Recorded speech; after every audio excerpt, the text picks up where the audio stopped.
Hello students, welcome once again to your very own channel Success Mantra. And today I have this history book with me, and today I am going to teach you one lesson from your history chapter, that is the modern age in Europe. And in this chapter, this is for class 9. This video is especially for class 9 students. And the last chapter that you have in your history, that is the modern age in Europe, and that is industrial revolution from 1750 AD to 1840 AD. This is the time period of the industrial revolution. So without wasting any time, let's dive into the chapter. And the introduction part of the chapter is like that the term industrial revolution was first used in the Bellencue in 1837. Okay, the word industrial revolution, it was first used in 1837. The industrial revolution was a revolution that brought about a drastic change in the method of production. So basically, industrial revolution is something which is related to the production of different things in the industries. So it took place in the field of industries during the second half of 18th century. And this production which we are talking about, that is, it took place in the field of industry during the second half of the 18th century and the first half of 19th century. Okay, so that is the second half of 18th century and the first half of 19th century. It begins in England in about 1750 AD by mass production of goods. Okay, so it began in England in about 1750 AD by mass production of goods, and within 100 years it brought about a revolutionary change in the political, social and economic life of the people. So here what happened, that when the industrial revolution started, so not only it continued for many years, but it also brought about a revolutionary change in the political, social and economic life of people. And the Factory Act of 1802 was passed by the Parliament of the United Kingdom to regulate the factory conditions, especially in regards to children's workers in cotton and woolen mills. So now what happened when the industrial revolution started? So it required a lot of workers, and sometimes you see that the workers include the small children also. So a law was passed by the Parliament of United Kingdom that small children cannot be employed in the factories and industries. Another Factory Act came in 1809 that banned the employment of the children under 9 years of age. Okay, so first the another Factory Act came, and what it did, it banned the employment of the children under 9 years of age. Then in the Factory Act of 1833 provided the factory inspectors to check the enforcement of the factory laws. So in this way we see that when the factories came into existence, it also brought about a change and new laws were made regarding the factories. Okay. Now a comparative study of the socialism and capitalism. As a result of the industrial revolution and urbanization, the society was divided into two distinct classes, that is the capitalist and the socialist. Now when the industrial revolution started in the European countries, it divided the society into two halves. The one was known as the capitalist, those who supported the capitalism, and the another one was the socialist, those who supported the socialism. So first we will see that what are the highlights of the capitalism. So in capitalism is an economic system in which the business and the industry of the country are controlled and run for a profit by the private individuals rather than by the government. So by capitalism we mean that the factories and the industries are run by by private groups and not by the government. The capitalist has their selfish interest and they begin to exploit workers. So naturally, you see that when the industries and the factories they went into the hands of the people, of the private people. So these capitalists, they only thought about their profit, and they did not think about what they did not think about the condition of the poor people. Okay, and they exploited the workers. It was realized that wealth would be used for generating more wealth, which came to be called as capital. Now, in the economic term, capital means money. So here what is happening, that you use money to earn more money. Okay, so that is capitalism. The owner of this capital became the capitalist. So all the people who are rich, they became capitalist. As I told you that capitalist means capital means money. Okay, so the capitalist not only provided money for buying machine, tool, implement and raw material, but also promoted further research to develop important machines. So those people who were having money, they gave their money for setting up of new factories and for buying machine, tools and other things, and also for doing new research work.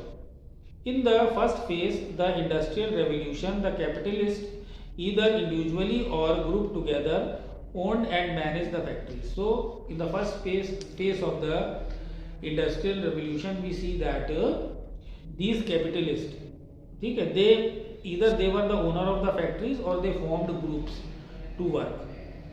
And during the late 19th and the early 20th century, the scale of industries became so huge that even the capitalists did not have sufficient source to finance their operations.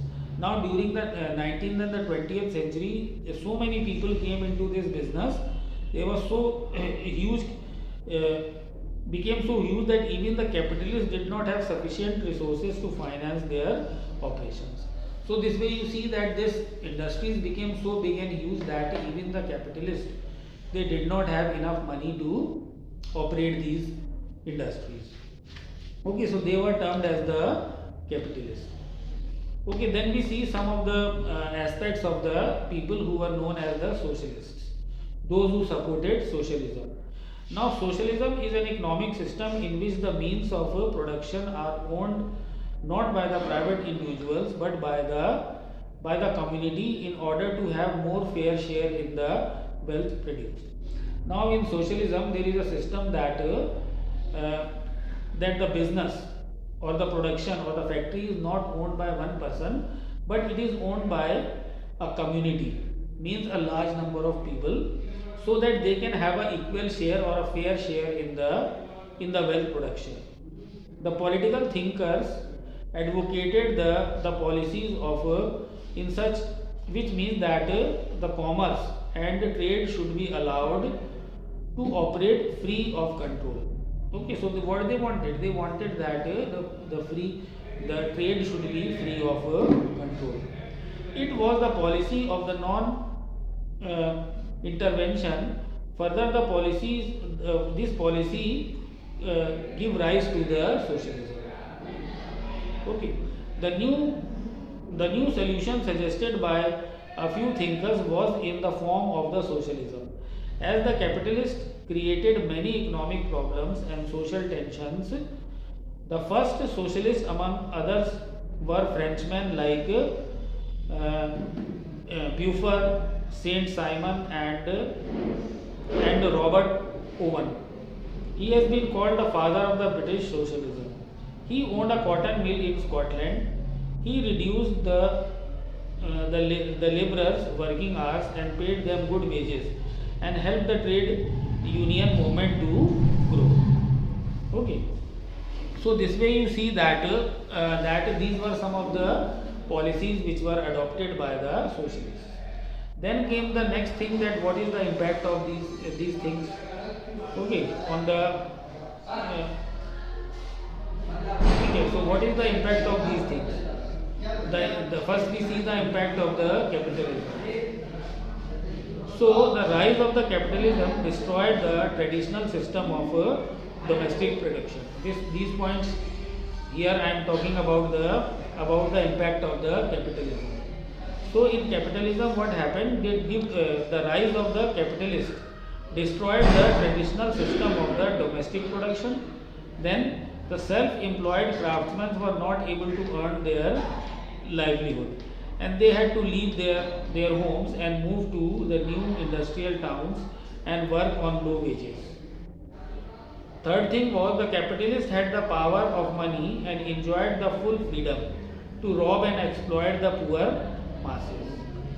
Then the next point that the miserable condition led some thinkers to look for new kind of the economic system which could not solve such problems. The capitalists rather exploited the factory workers. The capitalists created the new class, the capitalist class and working class. There were a wide gap between the rich capitalist class and the poor workers. Okay, the migration in search of the employment to the overcrowded big industrial cities led to the big rise of the slums.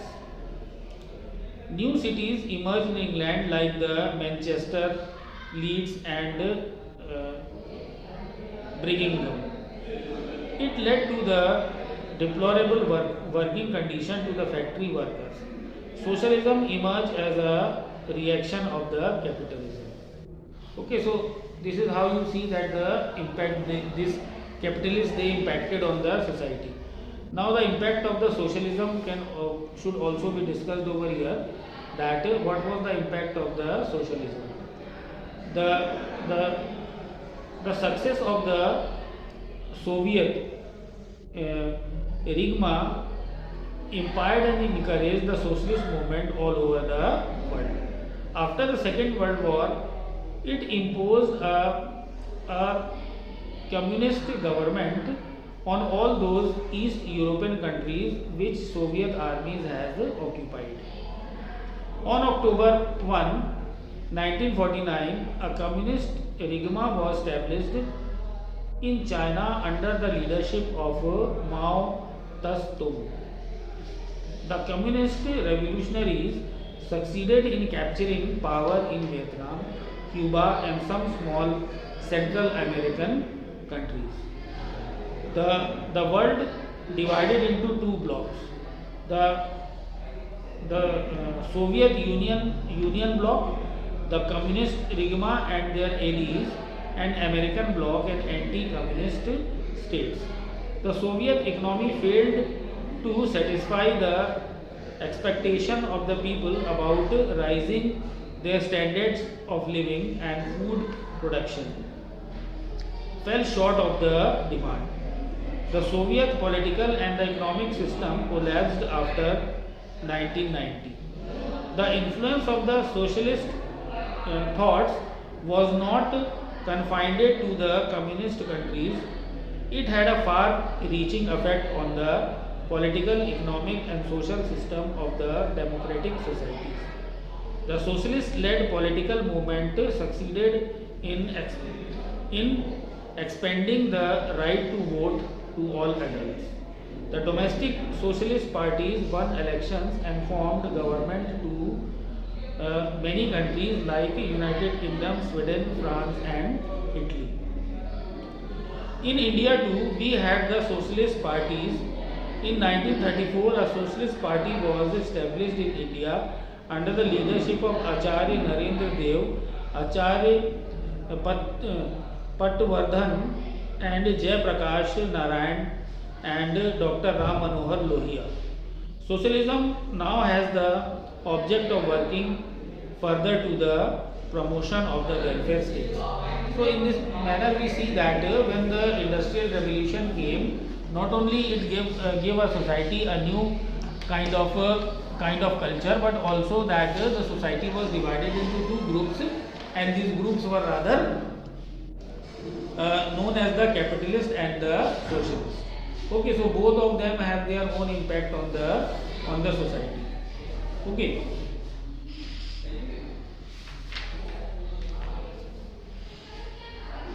So that as we can see that there are some timelines of the events.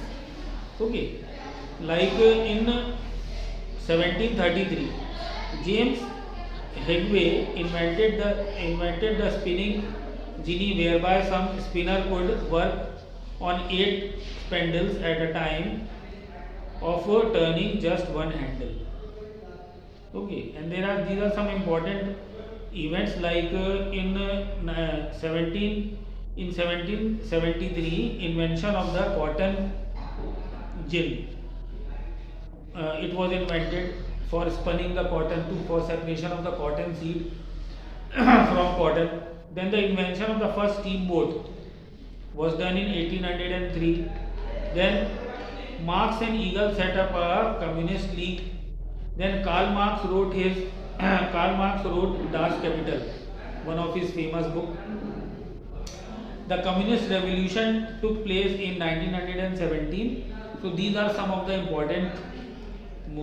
important events which take place during the industrial revolution, and the contribution of the Karl Marx should not be forgotten, because Karl Marx was one of the person who has given his theory in his book that is known as the Das Kapital. I hope that this chapter was informative to you, and in case of any queries you can contact me on your very own channel, that is Success Mantra by Adarsh Vili. And you not only you will find videos on English language and literature, but you will also find videos which are related to geography, history, both for class 9th and 10th, 11th and 12th. So with this we come to the end of today's session. I hope you enjoyed it. Thank you very much for watching.